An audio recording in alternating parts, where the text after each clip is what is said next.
senhores telespectadores, eu nunca digo nem bom dia nem boa tarde, eu acho que já sabem porquê. O mundo é muito grande, o programa passa na televisão internacional e às vezes é dia, outras vezes é noite, portanto não digo nem bom dia nem boa noite, mas a todos desejo ou bom dia ou boa noite, conforme a hora a que lá chegar. Queria-lhes falar deste retrato. É um retrato de um rei de Portugal, o rei Dom João IV, o restaurador. Bom, e a data deste retrato será mais ou menos 1650 e poucos. É um retrato feito do natural, o rei pousou para o retrato, foi o próprio pintor régio. Portanto, uma boa imagem do século XVII em Portugal. Bem, eu já sei, já uma vez lhes disse, que os portugueses nisto de séculos, confundem um pouco. Olha, uma vez, e foi com um guia oficial de monumentos portugueses, pôs-se a falar do Dom Pedro, o Pedro da Inês, e dizia Dom Pedro V. E eu chamei de parte e disse, homem, não é quinto, é primeiro. Senhor doutor, que mais dá que seja primeiro ou quinto, eles sabem lá o que é, e quinto é muito mais bonito que primeiro. Bom, é claro que é, e isto mostra bem a nossa extrema ignorância nestas coisas. Também é um problema interessante este. Porque é que os portugueses são tão ignorantes da história de Portugal? Eu penso que nos países da CEE somos o único país que não sabe bem a sua própria história. Reinado por reinado, século por século, acontecimento por acontecimento. Não, o português não sabe. Como é que se explica que, tendo nós uma história que realmente é brilhante, da qual temos todas as razões para nos orgulhar, sejamos tão completamente ignorantes dela? Bom, eu acho que é um bom tema para refletir.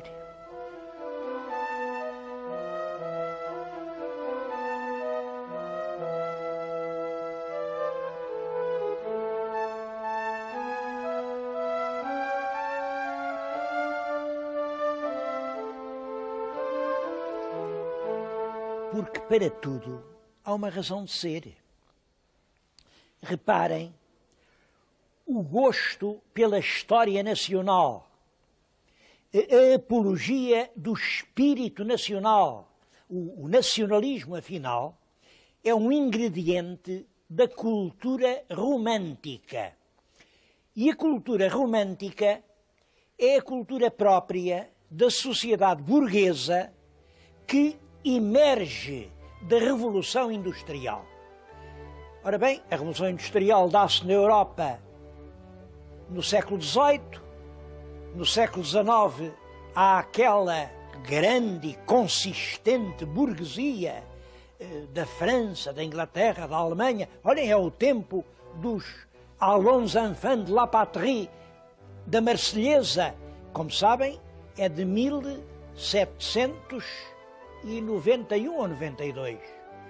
A nossa portuguesa, que é claro, é correspondente à Marselhesa, é de 1890, 100 anos depois. Foi exatamente nesses 100 anos que a Europa aprendeu a gostar da história nacional, da história de cada país. Nós não tivemos Revolução Industrial, não tivemos burguesia consistente, não chegámos a ter o gosto pela história. Ele começou com o Herculano, é certo, mas timidamente, quando já no nosso século, aí pelos anos 50, a história nacional é substituída no espírito dos historiadores por outras preocupações. Vem a história nova, é uma história anti-acontecimentista, não conta os factos, é uma história anticronológica, é uma história que, em vez dos factos ilustres do passado português, se interessa pelas perspectivas sociais do futuro da humanidade e, realmente, a história portuguesa ficou sem saber. Hoje não se ensina nas escolas e, notem, sente-se-lhe muito a falta. Sente-se-lhe muito a falta. Cada vez se diz mais, faz parte da identidade nacional, é a falta de conhecimento da história que está na origem da perda de tantas coisas do património, da destruição dos centros históricos das vilas, mas enfim, a verdade é que são situações conjunturais que a gente não pode assim afastar. A gente não sabe, olha, eu vou fazendo o que posso por lembrar algumas coisas. E hoje queria precisamente falar-lhes do século XVII. O século XVII é um século decisivo na formação da consciência europeia. É o século que começa no ano de 1601 e acaba no ano de 1700. Em 1700 vai começar o século XVIII. Em 1601 começa o século XVII. O século XVII é um dos mais brilhantes séculos na história da cultura europeia. É o século dos grandes pensadores. O Newton é do século XVII, o Descartes, o Galileu, o Spinoza, tudo grandes vultos, são as maiores cabeças do pensamento ocidental, estão no século XVII. É um século com as belas artes extremamente desenvolvidas, é o século do Rubens, do Velázquez, do espantoso Velázquez, do Rembrandt, dos maiores pintores de sempre. Em França é o século de Versalhes, aquele palácio que ainda hoje é o encanto dos turistas, aquilo foi construído no século XVII. Em Inglaterra é o século das revoluções inglesas e, portanto, do domínio do parlamentarismo. A democracia inglesa instala-se no século XVII. Na Holanda é o século do grande crescimento, a Holanda faz-se uma grande potência. Em França é o século de Luís XIV, um século... E em Portugal? Em Portugal não há nenhum grande pintor, não há nenhum grande palácio. Quanto a grandes escritores, bem, assim, um grande pensador tenha ficado na história, não há nenhum filósofo português dessa altura. Quanto a escritores, claro que a gente pode falar no Bernardes, no Frei Luís de Sousa, no Dom Francisco Manuel de Melo, claro, meia dúzia de escritores, de certo modo, de segundo plano, com uma exceção. Há um grande vulto, do qual, com toda a razão, nos orgulhamos por ele ter sido português. É o padre António Vieira. Vou-lhes hoje falar dele.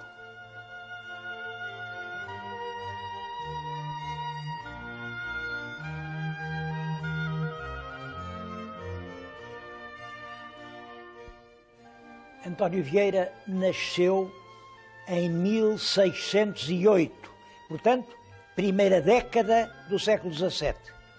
Morreu em 1697, portanto, a última década do século XVII. É um homem que vive praticamente um século, ele morreu com 89 anos, e é muito expressivo da cultura do século XVII. Ele nasceu realmente em Lisboa, portanto é português, era filho de gente com pouco dinheiro, gente modesta. Em todo caso, o pai dele conseguiu um empregozito, menos mau, num tribunal do Brasil, da Bahia. E o pequeno foi com 6 anitos para a Bahia.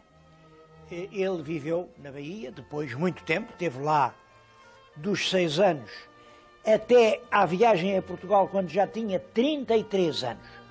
E deve muito ao Brasil. Ele próprio dizia que foi na grandeza daqueles sertões, com aqueles grandes ares sertanejos, que ele conseguiu fazer-se o homem que era. Sem dúvida, os brasileiros têm uma certa tendência a achar que Padre Vieira era brasileiro. E não falta alguma razão. Ele era um português que devia muito ao Brasil. Digamos, era um lusíada, era um luso-brasileiro. Como bom aluno, rapidamente chegou a Lente e durante uns anos foi o que ele fez, ensinar estudantes no Colégio da Bahia. Mas em 1641 dá-se um acontecimento que talvez ele nem esperasse e que veio transformar completamente a sua vida. O acontecimento foi este: chegaram ao Porto da Bahia os navios com a notícia de que em Lisboa tinha havido uma revolução, o 1º de dezembro de 1640, havia rei novo, um rei português, Dom João IV, e foram escolhidas pessoas para vir a Lisboa felicitar o novo rei. Bom, um dos escolhidos foi o jovem lente de teologia, Padre António Vieira. É assim que ele entra na política. Chega a Lisboa, vai visitar o rei, e o rei deixou-se impressionar extraordinariamente por aquele homem. E, sem dúvida, Vieira devia ter um magnetismo, qualquer coisa que ele dominava as pessoas.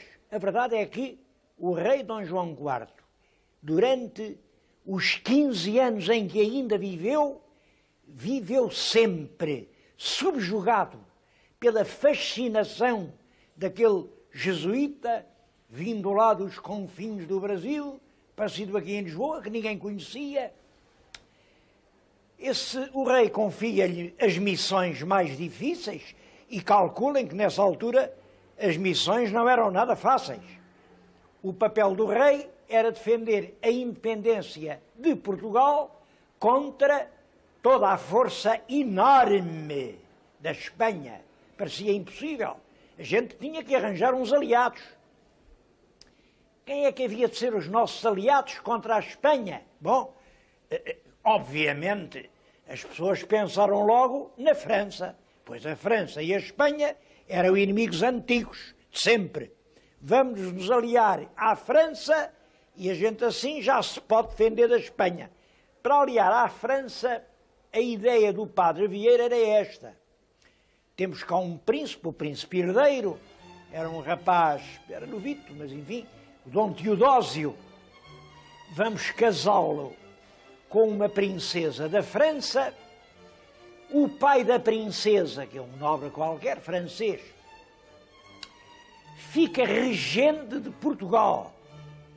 E o nosso rei passa para o Brasil. Reparem que isto é muito curioso, porque, de certo modo, o Padre Vieira gostava tanto do Brasil que já está a trocar Portugal pelo Brasil. O rei de Portugal vai para o Brasil, passa a ser rei do Brasil. Portanto, o Brasil passa a ser um reino independente. Quem reina em Portugal é o pequenino Teodósio, mas o regente será o grande fidalgo francês, pai da noiva. Era um plano muito complicado, havia muita gente em Portugal que não concordava, então a gente livrou-se de um rei espanhol para agora arranjar um regente francês. Isto não tinha pés nem cabeça, achavam as pessoas. E lá em França ainda pensaram nisso, ele chegou a ser recebido pela Rainha de França. Foi recebido pelo cardeal Mazarino. Mas fizeram, porque estavam-lhe a oferecer Portugal de bandeja, reparem. Mas disseram, não, isso é muito aventuroso, e a missão falhou. Não deu resultado. É aí que o Padre Vieira pensa, e então muito bem, num outro aliado que a gente podia ter. Uma nação poderosa, rica, inteligente, determinada, com cuja ajuda nós nos podíamos defender bem da Espanha. A nação judaica. A nação judaica. Era os judeus. É para os judeus que o Padre Vieira se volta e diz ao rei: bom, vamos pedir a ajuda dos grandes banqueiros, dos financeiros israelitas que estão no estrangeiro. Uma grande parte deles estava já na Holanda. Ele foi de propósito à Holanda, entendeu-se lá com eles. E a história era esta: eles emprestavam o dinheiro, naturalmente, o rei tinha que deixar de os perseguir. Era lógico, porque a perseguição era uma estupidez. Simplesmente. Isso agora era pior. Então ele ia usar o dinheiro dos judeus. Então aquele homem não via que o dinheiro dos judeus é um dinheiro maldito. O dinheiro dos judeus, reparem, são os 30 dinheiros dos Judas. Dos Judas. E caiu-lhe toda essa gente, claro, a gente inculta, ignorante, tradicional, a gente, enfim, das 5 chagas, caem em cima do Padre Vieira. E a Inquisição também cai, porque a Inquisição tinha muito a ganhar com a perseguição aos judeus. A Inquisição vivia em grande parte das fortunas que apanhava aos judeus condenados. Então eles iam ficar agora sem fontes de receita. Cai toda a gente em cima do Padre Vieira. Claro, enquanto o rei foi vivo, ele pôde bem com as perseguições, porque o rei defendia-o energicamente. Neste homem ninguém toca. Mas o rei morreu em 1655. E a grande proteção, o grande apoio do padre desapareceu. Agora quem manda em Portugal é a rainha regente, a rainha Dona Luísa de Gusmão. Devo-lhes dizer que o tal príncipe que ele queria casar em França, o Dom Teodósio, também já tinha morrido. Ele morreu novito, morreu com 19 anos, tuberculoso, ele tinha uma saúde muito débil. E, portanto, agora está a rainha e a rainha Luísa de Gusmão não apoia os planos do Padre Vieira.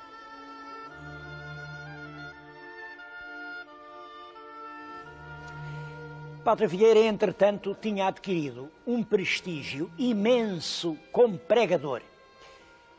Ele chegava ao púlpito na Capela Real, porque ele era pregador do rei, ou em São Roque, ou no Loreto, e os sermões dele conseguiam realmente magnetizar toda a gente. Ele tinha uma maneira diferente de falar. Quando ele falava, não se falava noutra coisa. Ia toda a gente, eram multidões, iam ouvir o Padre Vieira. E ouvir o Padre Vieira, porque ele falava muitíssimo bem, era realmente genial, mas além disso, porque ele, sob a aparência de falar de religião, estava a falar, mas era da política daquele tempo. Eu vou-lhes dizer, por exemplo, um trecho dele acerca do governo.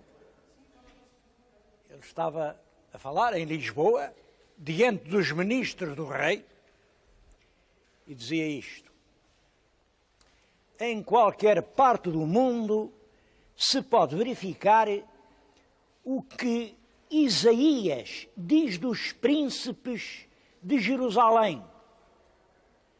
Os teus príncipes, Jerusalém, são companheiros dos ladrões. E porquê? São companheiros dos ladrões porque os escondem. São companheiros dos ladrões porque lhe dão postos e poderes. São companheiros dos ladrões porque talvez os defendam. E são, finalmente, seus companheiros porque os acompanham e os hão de acompanhar até ao inferno, onde os ladrões os hão de levar. Vocês compreendem, não há governo nenhum que goste de ouvir isto. Acho que mesmo agora, se dissesse isto, havia de ser o diabo, então chamar assim, companheiros dos ladrões. Bom, o Vieira não teve outro remédio senão ir outra vez para o Brasil. Isso acontece em 1655, o mesmo ano em que morre o rei Dom João IV. Mas chega ao Brasil e vai travar nova batalha. Ele no Brasil é missionário. Ele pretende civilizar os índios das aldeias. Simplesmente, como é que isso era possível se aparecem lá os mercadores brancos e arrebanham, matam aquela gente toda, destroem as aldeias, capturam-nos e fazem deles escravos.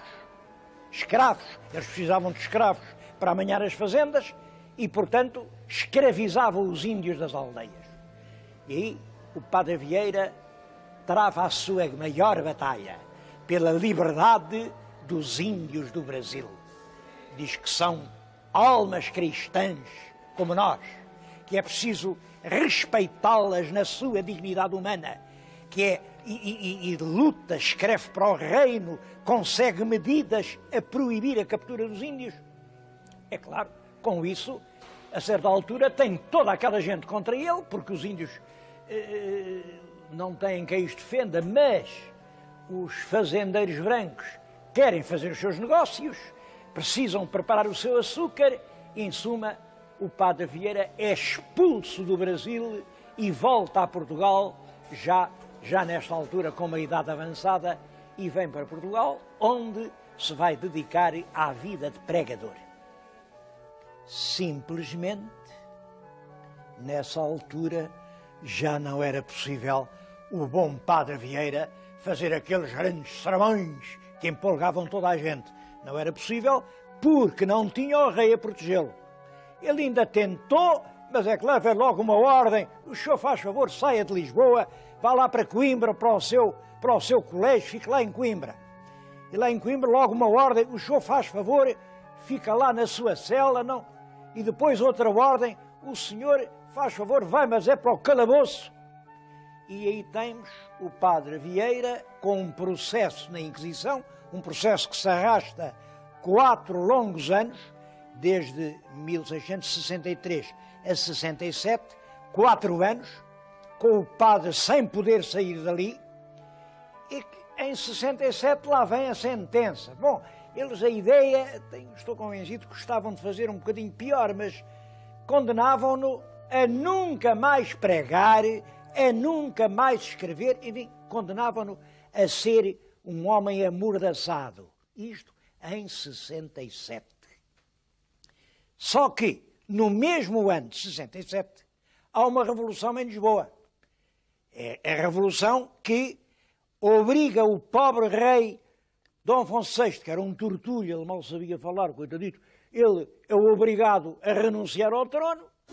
Vem o irmão, Dom Pedro, e o irmão não concorda com essa perseguição ao padre Vieira e anula essa sentença. Esse aspecto dele não poder nunca mais falar, isso foi tudo anulado. O padre é que era um homem muito forte. A corte já não lhe dava o apoio que ele tinha tido. Pois bem, ele arranja um pretexto, vai para Roma. Em Roma, está meio dúzia de anos em Roma, e volta a ter em Roma o espantoso sucesso que tinha tido em Lisboa. Não se sabe como ele aparece a pregar em italiano, as grandes igrejas de Roma. A voz do padre português volta a atrair multidões, e quando ele regressa finalmente a Portugal, traz um breve do Papa, que diz: neste homem ninguém toca. A Inquisição não pode tratar dele. A única pessoa com autoridade sobre o padre António Vieira sou eu, o próprio Papa. Bom, é espantosa esta vitória, é espantoso como o padre Vieira conseguiu ganhar essa batalha. Depois, finalmente, já muito velho, voltou ao Brasil e o fim da vida dele foi, lá em cima, na Bahia, a fazer a edição dos seus sermões com esta ideia: todos os lucros desta edição dos meus sermões são para serem gastos numa missão de civilização dos índios. Foi assim, a redigir o último volume dos seus discursos, que morreu com 89 anos, essa espantosa figura que podemos considerar com toda a razão um herói dos direitos humanos. E é por isso, é por ser um herói de batalhas que ainda hoje para nós têm sentido. O herói da batalha pela independência, pela liberdade do espírito contra o Santo Ofício, pela igualdade dos judeus, que são uma raça perseguida, e finalmente pela liberdade dos índios brasileiros. É por isso que a memória do padre Vieira tem atravessado os séculos e está rodeada de um prestígio cada vez maior. Vim falar-lhes nele aqui, numa exposição está na Biblioteca Nacional de Lisboa. Já todos viram que hoje não tivemos ar livre, não tivemos paisagem. Bom, a razão verdadeira é que quis fazer esta homenagem ao Padre Vieira. Mas há uma outra razão meteorológica, é que não imaginam a invernia que esta hora faz lá fora. Os meus telespectadores que vierem aqui aprendem uma lição erudita sobre a vida do Padre Vieira.